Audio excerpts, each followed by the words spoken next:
Hey guys, চলে এলাম আরো একটা নতুন ভিডিও নিয়ে। আর আজকে আমি চলে এসেছি মামার বাড়িতে, মানে গগনাবাদ গ্রামে। আর এই গগনাবাদ গ্রামে খুবই সুন্দর ধর্ম পূজা হয়। আর এই ধর্মরাজ পূজাতে কাটা ফোড়া হয়। আর আজকে হচ্ছে কাটা ফোড়ার প্রথম দিন। তো আজকে কাটা ফোড়া হবে, আর দেন কাটা ফোড়ার পর আসবে নামপাড়াতে। এখান থেকে মানে নামপাড়া যেতে হবে আমাদেরকে পায়ে হেঁটে, প্রায় 2 থেকে 3 মিনিট লাগবে পায়ে হেঁটে যেতে।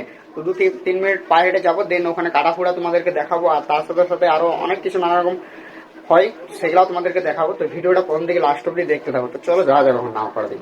তো এখন চলে এসেছি সেই জায়গাতে যেখানে কাটা পোড়া হবে। আর দেখতে পাচ্ছি সব ভক্তরা নিজের নিজের জায়গাতে বসে আছে। আর এখানে দেখতে পাচ্ছি একজনাকার কাটা পোড়া শুরু হবে এবারে।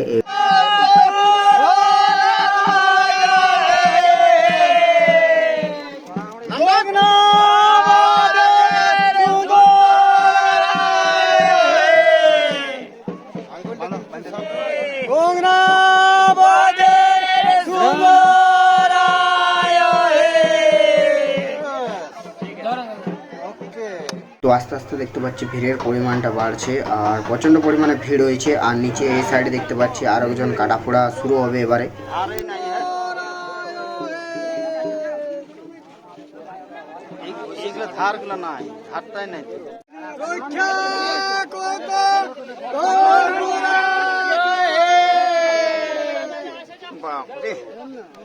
কি করেছি রে?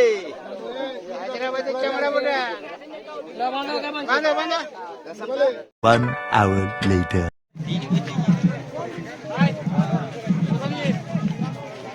তো দেখতে দেখতে রাত হয়ে গেল, আর প্রায় সবারই কাটা ফোড়া শেষ হয়ে গেছে। আর 2 থেকে 1জন বাকি আছে কাটা ফুড়তে।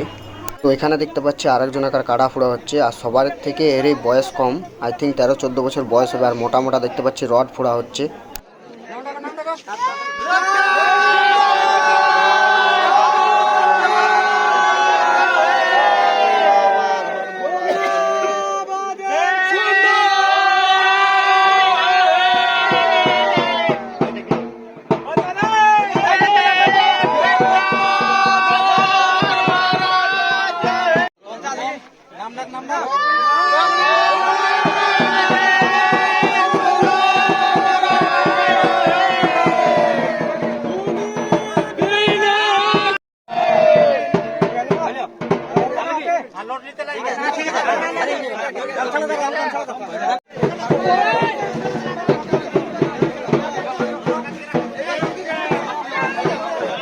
ভাই দেখতে পাচ্ছ এই মোটা মোটা রডগুলো দেখো, অনেক বড় বড় আর মোটা মোটা। আর এতগুলা রড পুরো হবে মানে বুঝতেই পারছো।